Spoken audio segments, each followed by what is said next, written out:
Nikiti Tukum, Wananamwal, Sachem, Tom Frederick, of the Chappaquiddick Pokanoket people. Hello, my friends.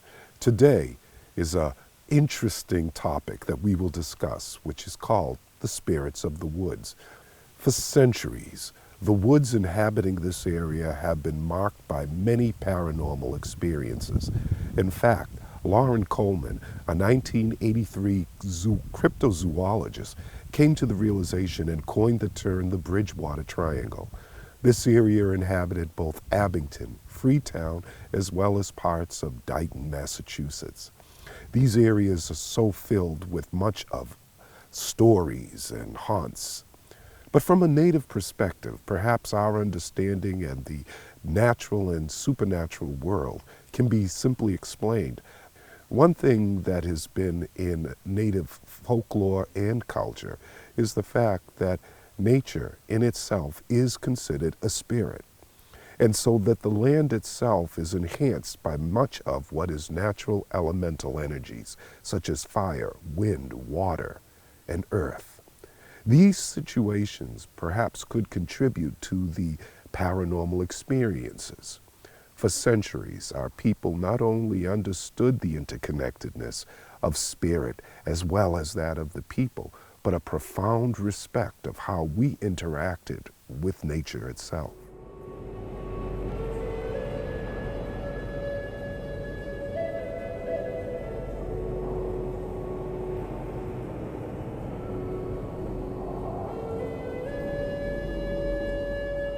Maybe one of the things that we should first look at is the relationship of Native people and their concept of spirituality. Our belief system is what we call Katanit. As you saw in the previous episode of Namasket, the life-giving rivers that were flowing around this particular area, the word Ke, or Kitan, means life. And so we call the Great Spirit the life giver. As a result of that, we believe that there are 16 expressions of the Great Spirit. Hence, the north, south, east, and west, and the relationship of that rock, tree, water, life, spirit, all of that are different expressions of the Creator. So with an incredible relationship with the land and our spirituality, we learn to realize that everything is animate. Everything, even down to the rock, possesses the energy of a spirit. So it was not unusual for the early people, the natives as well, to walk these lands, but to be aware of the presence of that which could not be seen with the human eye.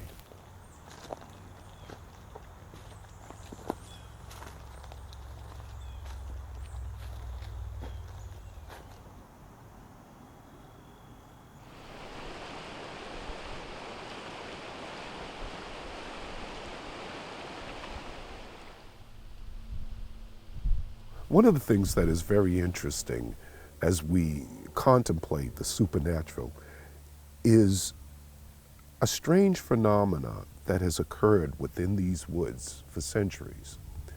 And one of the things that has been listed over and over, even by our people, are the strange lights that can be visited upon. Our people would often talk about those being the spirits of ancestors or those that have gone on. But it's important to understand that spirit energy can indeed be trapped based upon the experiences that have happened in that location. Hence, the point being that there are what's called hauntings that can happen within a given area. The second type of haunting might be what is called an aberration, where the energy or the spirit is sentient and can indeed have a communication and conversation with the person who is observing. And then we have what are called spiritual loops, where there are memories that play over and over of an incident or a trauma inhabiting a geographical or a political, a particular area. It seems to be that we are experiencing within these areas that have been aforementioned all of those types of phenomena. Now, one of the things that I certainly know that as we approach the time of the fall equinox, the days get shorter and the nights get longer. And certainly sitting around a warm fire discussing these things lend to the atmosphere and the season of Halloween. I think that in our concepts, in our culture, the one thing that is fascinating is that people love to experience fright. And certainly the stories and the lend to the uniqueness and the beauty of New England, especially within the areas that we've mentioned. And so a cultural time of entertainment. You remember back then we didn't have TVs, so sitting around and telling stories was also apropos to our people as we would experience this time of year.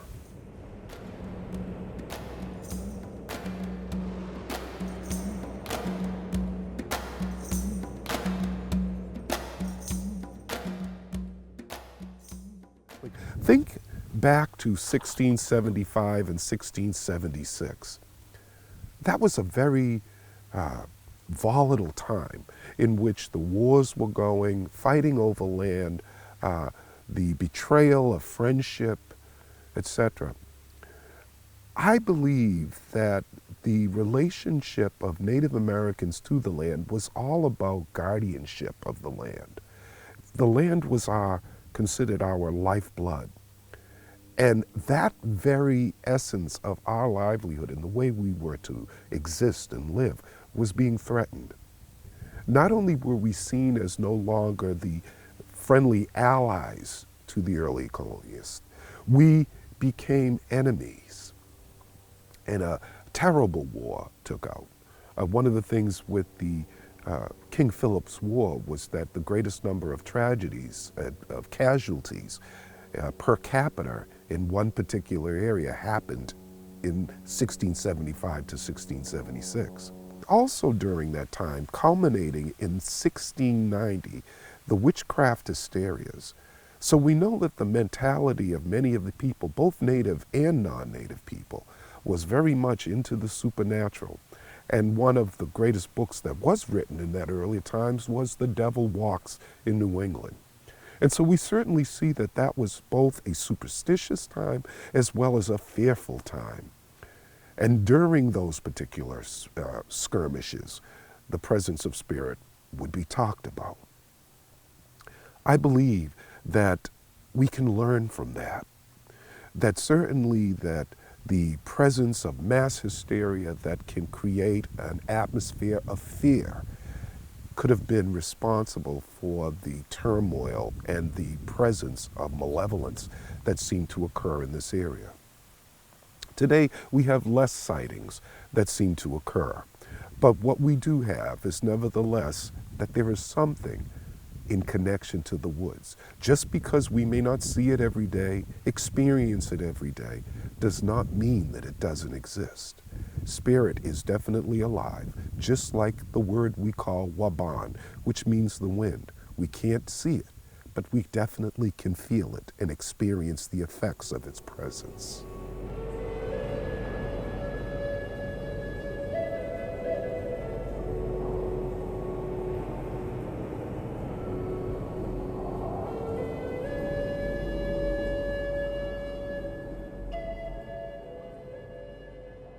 One of the most interesting things that oftentimes we talk about, people will come up, especially people that are into the New Age movement, will bring up and say, do you know your spirit animal? That is so funny to me because the knowledge of those particular situations would oftentimes have been understood by our medicine people, not the everyday native people. So to go up and to think that native people automatically have an understanding of their spirit animal is to become stereotypical in its sense. That is like asking a regular casual person about their belief system of Christianity or Catholicism. So it depends on who you ask, and you would get that knowledge, especially if it was somebody that was clerical or in the church. It's the same thing with Native American spirituality. But our relationship with the animals wasn't that we prayed to them. We sought to emulate certain qualities of the animals that taught us how to live in harmony with nature, which is where the concept of spirit animal comes into play. So much of the observation that we would have of the animal would teach us what qualities that we could possess or imbue into our everyday lives. Hence, the eagle being one of the most profound symbols of power, in fact, represents the symbol of the Great Spirit. Because of this, it represented this animal being able to fly to such heights was believed to be able to touch the heart of God. Hence the concept of eagle feathers playing an important role in our relationship of prayer. The hawk was seen as the messenger, the deliverer of news and information, and the guardian of safe travels. The deer not only represented the gentleness, but also could be a symbolism that would mark the changing of seasons and of time. And the bear. We learned from the bear that during its hibernation, that it is about introspection and self-reflection, alone time. The bear also represents the great healer, the symbol of healing medicine and the opportunity for miraculous cures, if you want to call it. So bear medicine playing an important role. And these are but a few. That everything from the symbol of the bee, of how to enjoy the sweetness of life, to the snake shedding its skin, representing the transformative process of life, down to the sea otters, the reminder to be playful and to take life and see it through the eyes of children.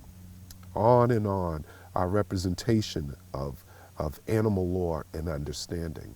But there was also a very practical part that as we learned by observing the behaviors of animals, we learned certain ways to cultivate the rivers. Hence, watching the beaver and seeing how they would build dams which had the ability to assist in crops and to growing and to relocate water sources without having to run to the stream to scoop up the buckets of water to water your plants. Irrigation from so many of the different animals played an important role.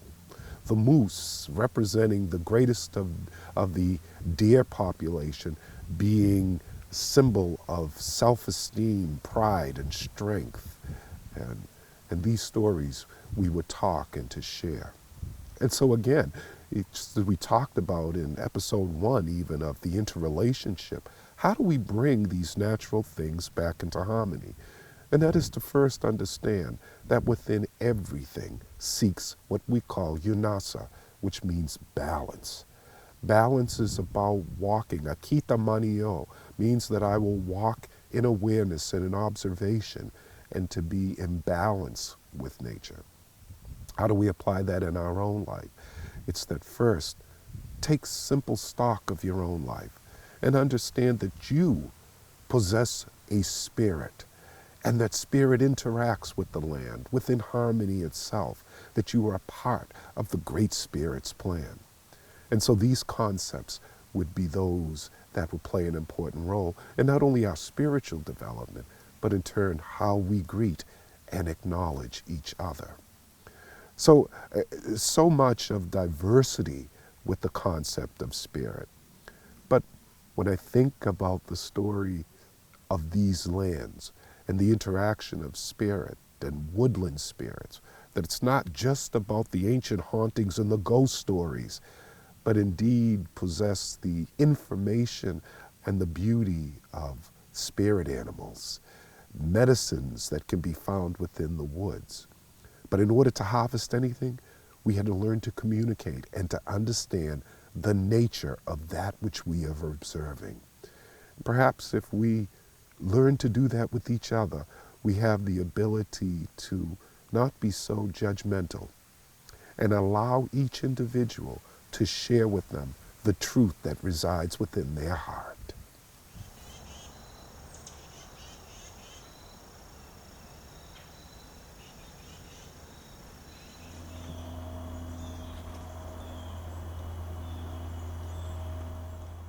And so, how did we understand? How did we learn? A lot of it was trial and error. But more importantly, certain types of plants have the ability to reveal their nature. A good example is honeysuckle and jewelweed. Jewelweed is an antidote to poison ivy, and it happens to grow right beside the poison ivy itself. So the antidote is oftentimes found very close to the medicine. So medicines tend to have, or plant life tends to have its direct and its opposite or counteractive energy to live in harmony together.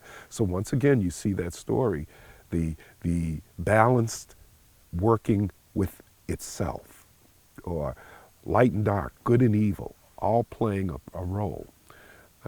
An elder once told me that we have negative experiences in life to know when to appreciate the good. A battery has a negative and a positive end. Without it, there would be no motion. So everything has its purpose. It is believed that as Native people, our job was to become guardians over the earth. And hence that can be so proven that within the rainforests of South America, that every medicine that is needed is said to cure every disease that could inhabit. But we have a responsibility of not only caretaking, that understand that global pharma and the pharmacy industries are synthetic made medicines. But the best medicines are the natural medicines that come from the earth. And that, one way to cultivate a standardization for medicines was to take that knowledge of natural plants and synthesize it to preserve its shelf life. And so we're looking at the differences of spirits and medicine plays and that information that exists within the very forest that is around you. So when you're looking in your own backyard, pay attention to the spirits, not just the ghost, but also the natural medicines that are around you and in your own backyard.